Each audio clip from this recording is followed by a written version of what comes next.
Hello YouTubers, Alaska Prepper here. Happy Tuesday to everyone. I hope you're all having a good week so far. So ladies and gentlemen, before I begin, I want to explain something to you. So this is how I start my day every day. When I wake up, I make myself a coffee and I look through the news. And a lot of the news that I get from Zero Hedge. And I know some people don't like Zero Hedge, but let me tell you why I get it from Zero Hedge. That's because they pull articles from different sites. Some of them are from within, from Zero Hedge itself, but most of them are from different sites that they pull it. So instead of me having to go to all these different sites, it's kind of like a central place where you can get news from a lot of different places. I'm going to start doing these videos here on a regular basis if there's something newsworthy to talk about. Because many times there's a lot of different things going on that's newsworthy, but in reality, I can't really do 15 videos or 10 videos a day on each different one. So what I thought I would do is I would highlight all of the news articles that I found in my mornings, right? And share them with you, just a little bit of it, and then leave you the link to those articles so that you can go and research them or revisit them if you like to look into them a little further than what I talk about. I will insert a little bit of my own opinion and commentary on this, all right? But I'll try not to put too much in there, just to give you mainly the facts of what's going on. And let me tell you why I do this, because I do it anyways. I do it every single morning anyways. And in reality, I really enjoy doing this, okay? I really enjoy doing this. I'm in a part of my life where I pretty much can do what I want to do when I want to do it, and this is what I like to do. I enjoy connecting with all of you. I enjoy spending time with you, even though it's over the internet and over a computer screen or a camera in my case, right? But I enjoy doing this. I like to share it with you, so hopefully you get something out of this, and maybe you can just tune in when you're driving to work or doing the dishes or working in the house or whatever it is that you're doing, if you like to get a little bit of the information that I absorb on a regular basis during my morning coffee time. Now, ladies and gentlemen, this has been going all over the internet, all over YouTube. And it's this right here. Watch, New York City unleashes nuclear attack preparedness, PSA. And it says here, in the case of New York City, it appears they turned the fearmongery up to 11 this week as they launched a nuclear attack preparedness public service announcement, saying it is best to be prepared even if such a strike is unlikely. I believe that such a strike is unlikely, and I'm going to tell you why here. Let me finish reading this part here. And it says here, while the likelihood of a nuclear weapon incident occurring in New York City is very low, it is important New Yorkers know the steps to stay safe. The city's emergency management department said in its announcement, according to the PSA, public safety announcement or public service announcement, and there are 3 important steps to take. Just do as you are told. Now, these 3 steps, I think, in my opinion, are pretty ridiculous, especially if you have a nuclear weapon detonated near to where you live. But, ladies and gentlemen, I'm not an expert in this. It says, get inside a building fast and move away from the windows. That's pretty good. You know, I think that's good advice. Stay inside while removing and bagging all outer clothing to keep radioactive dust or ash away from your body, and stay tuned for the experts and officials to tell you what to do. Ladies and gentlemen, in my opinion, if a nuclear detonation happened very near to where you live, near enough to where your windows were blasted out, you're probably going to be done for anyways. Your life expectancy is going to be extremely short, right? Because radiation doesn't care who you are, doesn't care where you are. Radiation is going to kill you. All right, ladies and gentlemen. So I think that this right here, I'm not sure why they're putting this out here. I think this is probably more propaganda than anything else. And let me tell you why I think, personally, I can be 100% wrong, ladies and gentlemen, but this is why I think personally that at least we in the Western world, in the Western nations, are not going to attack Russia or China with nuclear weapons unless they attack first. Because if they attack first, then that's it. It's over. They're going to get their wish from those guide stones. I forget the name of those guide stones that got decimated here a few days ago.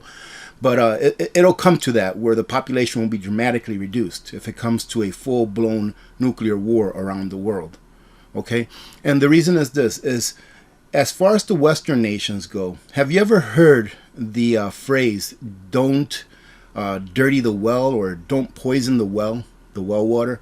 Something like that. Pretty much in the olden times when they used to go and take over or fight villages and take them over and stuff like that, they would not poison the well, because they knew that what good would that village do to them that took over it, that beat these people in war and took over that village. What good would that village do without water if the water was poisoned? So right now, why are we having food shortages around the world? Why are we having fuel shortages around the world? Because a lot of the food is grown in Russia and Ukraine and those areas, right? That's why we're having food shortages, right? Well, not mainly 100%. We have a lot of problems going on all over the world as well, but that plays a very big part. The World Bank president, I believe, and the World Food Program president, they came out and said that because of the Russia and Ukraine incident, we are going to have major food crisis. We are going to have famine, right? Especially in the poorer nations, all right, because of those two. So why would we attack them and poison the well? Because if we engulf Russia and those parts of Ukraine, and then Russia engulf us as well, what are we going to get from it? There's still going to be a whole bunch of famine. It's just going to be 100 times worse than it is now. So, I mean, I could be 100% wrong, because we know that sociopaths, they think a different way than we do. Now, for example, some people think that we can win a nuclear war, but really, how can we win a nuclear war when there's so many nuclear bombs all over the world and so many different places? Do we really, and I'm talking about the Western nations, do we really have enough to target every single nuclear site in all of the other countries that are our adversaries before they can get theirs off? I mean, I don't know. I just think that it's a lose-lose situation. Some people say that you can win a nuclear war. I just don't see how, ladies and gentlemen. Here it says China and Russia want to replace the dollar with BRICS currencies. This, in my opinion, is something that we should be more worried about than nuclear war. Not saying that we shouldn't be worried about nuclear war, but this, ladies and gentlemen, for the United States especially, and the Western nations, this is something that we should be more worried about. And here it says, Chinese Foreign Minister Wang Yi presented the GDI to the United Nations in April 22 as the CCP-led Global Development Initiative. It was welcomed by the UN. It was welcomed by the UN, ladies and gentlemen. Right? That's a key word here. And has received messages of support from 100 nations. The group of friends of the GNI was established on the UN platform. So far, more than 50 countries have joined, ostensibly utilizing a China-led non-dollar payment system would help facilitate the development of CCP is calling for. Ladies and gentlemen, this is something that we should worry about even more. I believe this is eventually going to happen, and this is why. It says here, according to the Chinese state-run tabloid Global Times, bankers and economists in BRICS countries have recommended that the bloc expand national currency settlements and lending to counter the U.S. weaponization of the dollar. Now, yes, I know this comes from a Chinese tabloid, but the thing is, ladies and gentlemen, that the truth is the truth, no matter where it comes from. And here, the last statement, to counter the U.S. weaponization of the dollar. Anyone here that knows anything about what the U.S. has been doing for the last 50 years, especially after our dollar got turned into a fiat currency, all right? If you want to learn about the dollar, take a look at the last video I put out before this one, all right? And I explained to you there why it is that the dollar is trash, why it is that the dollar was made so that you can be poor for the rest of your life and that you can be a slave for the rest of your life. However, I digress. The truth is the truth.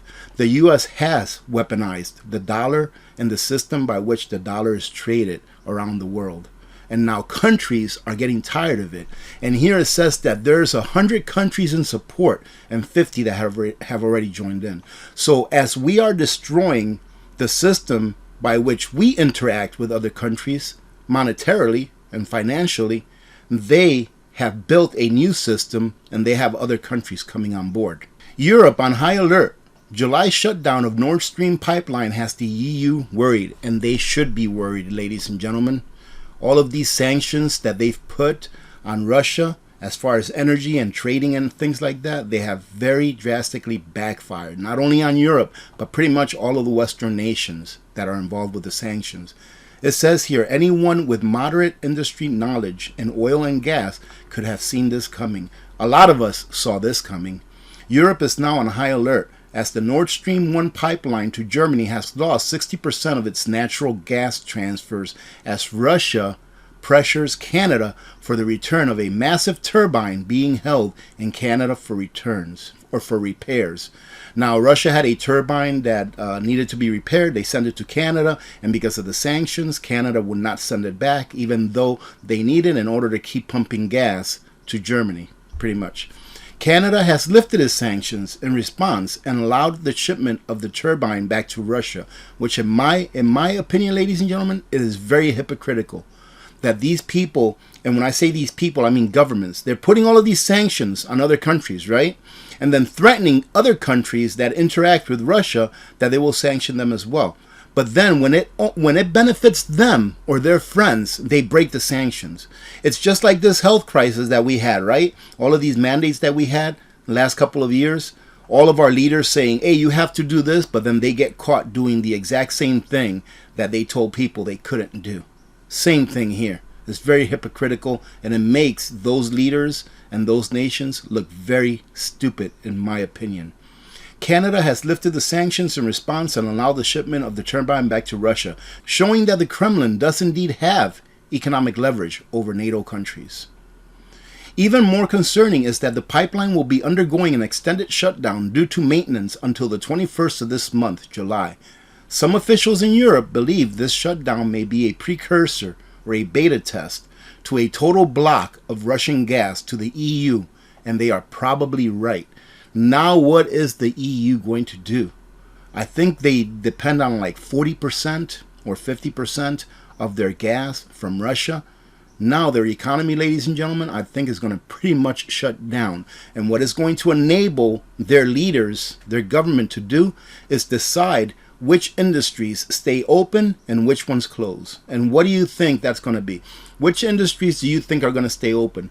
Maybe the ones that give the most money to politicians and all of those mom and pop shops. They're not going to be able to stay open because they need fuel in order to operate, making everything more centralized, more monopolized, and putting the little guy even further down the rung of the ladders. Incredible, ladies and gentlemen. And what's Germany going to do? This is their plan, ladies and gentlemen. Germany plans warm-up spaces in response to gas shortages. This is their plan. This is how they're going to win this Cold War that we're having right now, or proxy war. They're gonna make warm places. And if you're in the United States of America, don't laugh, because this may be coming to a city near you.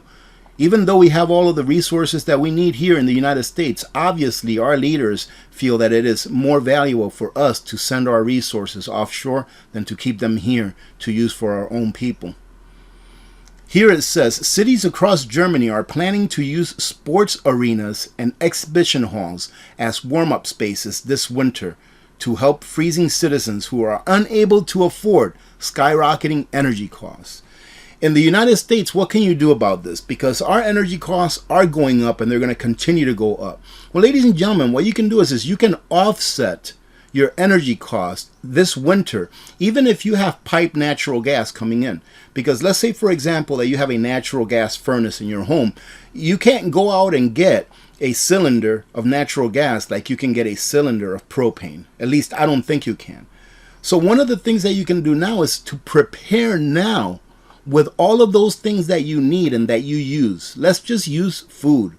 Prepare all of the food that you can now. That way, during the winter, when food is more expensive and gas is more expensive, you can fall back on those preps that you made ahead of time at today's prices and then concentrate on being able to pay your heating bill for that winter. And then if you have to redo it all over again next year, redo it next year. All you're doing is you're shifting your spending to spending it now on food and things you know you're going to need throughout winter, and then saving that money that you would have paid for that food and those things during the winter to pay for your heating fuel. At least that's what I would do. It says that Germany's largest residential landlord, which owns about 490,000 properties, is set to impose energy rationing that will cut heating to tenants at night in response to falling gas imports from Russia. This article mentions, why is the president putting the U.S., us, in danger? All right? It says us in danger, but really the U.S., because we live here in the United States, and this is what it says. On Friday, the White House press secretary defended the administration's policy of sending American oil to China. Remember, ladies and gentlemen, I've talked about this for a while, that our government, they will forsake their people.